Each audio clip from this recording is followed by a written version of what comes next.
નમસ્કાર વિદ્યાર્થી મિત્રો, ગુજરાતી યુટ્યુબ ચેનલમાં આપ સૌનું સહૃદય હાર્દિક સ્વાગત છે। વિદ્યાર્થી મિત્રો, આ વિડીયોમાં આજે આપણે અર્થ વિસ્તાર અથવા તો વિચાર વિસ્તારની ચર્ચા કરવાના છે। તો પંક્તિ આ પ્રમાણે છે, હવાનો હાથ પકડી સતત તું મારામાં ભળે છે, હવે મને ખબર પડી મારા શ્વાસને ઓક્સિજન ક્યાંથી મળે છે। વિદ્યાર્થી મિત્રો, તમે જ્યારે અર્થ વિસ્તાર લખવાની શરૂઆત કરો ત્યારે સૌપ્રથમ તમારે પંક્તિ વાંચવાની છે।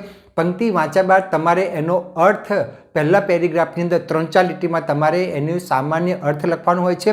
ત્યાર પછી બીજા પેરેગ્રાફમાં તમારે એની સમજૂતી આપવાની હોય છે અને ત્રીજા કે ચોથા પેરેગ્રાફની અંદર તમારે આ પંક્તિમાંથી કયા પ્રકારનો બોધ કે ઉપદેશ મળે છે એ તમારે લખવાનું હોય છે। તો આપણે પંક્તિ જોઈએ, ફરી વખત વાંચું છું, ધ્યાન આપજો।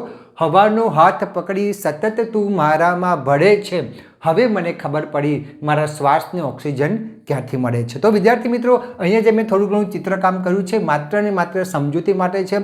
તમારે તો પરીક્ષામાં એનો જવાબ લખવાનો છે, ખાસ યાદ રાખજો। તો અહીંયા અગત્યનો શબ્દ છે તું। તું એટલે કોણ? તું એટલે અહીંયા ઈશ્વરના સંદર્ભમાં છે, બરાબર। તું એટલે ઈશ્વરની વાત કરી છે। હવાનો હાથ પકડી સતત તું મારામાં ભળે છે, એટલા માટે અહીંયા લખ્યું છે ઈશ્વર અગત્યનો છે અને ઈશ્વર આપણને દેખાતો નથી। જેમ તમે હવા જોઈ શકો છો, ના તમે હવાને જોઈ નથી શકતા, હવાને તમે અનુભવી શકો છો, બરાબર ને?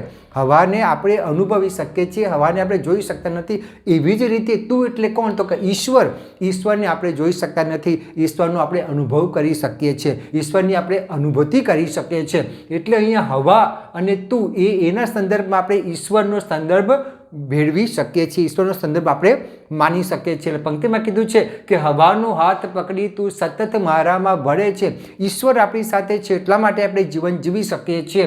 હવે મને ખબર પડી મારા શ્વાસને ઓક્સિજન ક્યાંથી મળે છે। તો અહીંયા જે ઓક્સિજન શબ્દ છે એ જીવનના સંદર્ભમાં છે। જીવન આપણે એટલા માટે સારું જીવન જીવી શકીએ છીએ, આપણે એટલા માટે હયાત છે કે ઈશ્વર આપણી સાથે છે, ઈશ્વર અહીંયા હાજર છે। ઈશ્વરને જોઈ શકાતા નથી, ઈશ્વરને અનુભવી શકાય છે, બરાબર। એટલે ઈશ્વર આપણી સાથે છે, એટલે હવાનો હાથ પકડી સતત તું મારામાં ભળે છે, હવે મને ખબર પડી કે શ્વાસને ઓક્સિજન ક્યાંથી મળે છે। વ્યક્તિને ઈશ્વરની ઓળખ બહુ મોડી થાય છે અથવા તો ઈશ્વરનો અનુભવ બહુ મોડો થાય છે, એનો પણ આપણે અહીં એક સંદર્ભ મેળવી શકીએ। અને તમે જોઈ શકો છો અહીંયા પાછળ પ્રશ્ન ચિહ્ન મૂક્યું છે, બરાબર ને? એટલે ઈશ્વરનો અનુભવ થવો અગત્યનો છે। વ્યક્તિને જીવન તો મળ્યું છે પણ એની સાથે સાથે ઈશ્વરનો અનુભવ થવો જરૂરી છે। હવે એનો બીજો સંદર્ભ આપણે એ પણ લઈ શકીએ। કોઈ વ્યક્તિ એવું વિચારે કે મારે ઈશ્વરનો સંદર્ભ નથી લો, મારે પ્રિયતમાના અર્થમાં લેવું છે, બીજો અર્થ છે એનું પ્રિયતમા, બરાબર ને?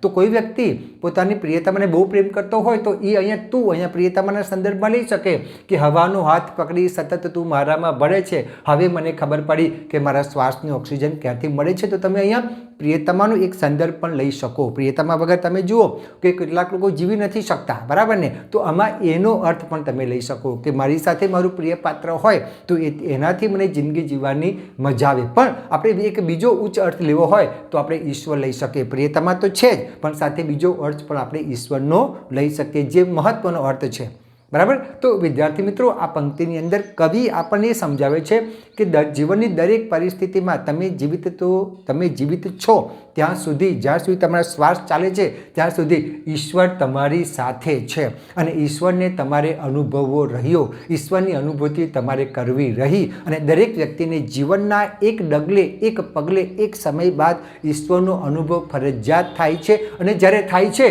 ત્યારે એને ખબર પડે છે, હવે મને ખબર પડી મારા શ્વાસને ઓક્સિજન ક્યાંથી મળે છે, બરાબર। તો વિદ્યાર્થી મિત્રો, પરીક્ષામાં આ પંક્તિ પૂછાય તો તમારે આ રીતે લખવાની છે। આ પંક્તિમાંથી આપણને કયા પ્રકારનો બોધ કે ઉપદેશ મળે છે?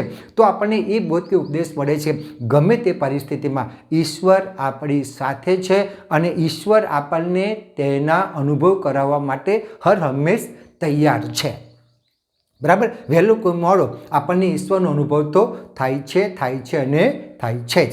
તો વિદ્યાર્થી મિત્રો, આશા રાખું છું કે આ વિડીયોમાંથી આપને ઘણી ઉપયોગી માહિતી પ્રાપ્ત થઈ હશે। અને જો પરીક્ષામાં પૂછાય તો તમારે લખાણ લખવાનું છે। ફરી તમને કહી દઉં, આજે મેં થોડું ઘણું અહીંયા સમજૂતી આપી છે, માત્ર ને માત્ર તમારા સમજવા માટે છે। આવું કોઈ ચિત્રકામ કે એવું કોઈ લખાણ તમારે લખવાનું નથી, તમારે તો પંક્તિ લખવાની હોય છે, ત્યારબાદ પંક્તિમાંથી સામાન્ય અર્થ લખવાનો હોય છે, પછી એની સમજૂતી અને બોધ કે ઉપદેશ કયા પ્રકારનો મળે છે એ તમારે લખવાનું હોય છે, બરાબર। તો આશા રાખું છું વિદ્યાર્થી મિત્રો કે આ વિડીયોમાંથી આપને ઘણી ઉપયોગી માહિતી પ્રાપ્ત થઈ હશે। હવે પછી આપણે બીજા અર્થ વિસ્તાર સાથે નવા વિડીયોમાં મળીશું, ત્યાં સુધી આપની રજા લો। આવજો મિત્રો, આવજો।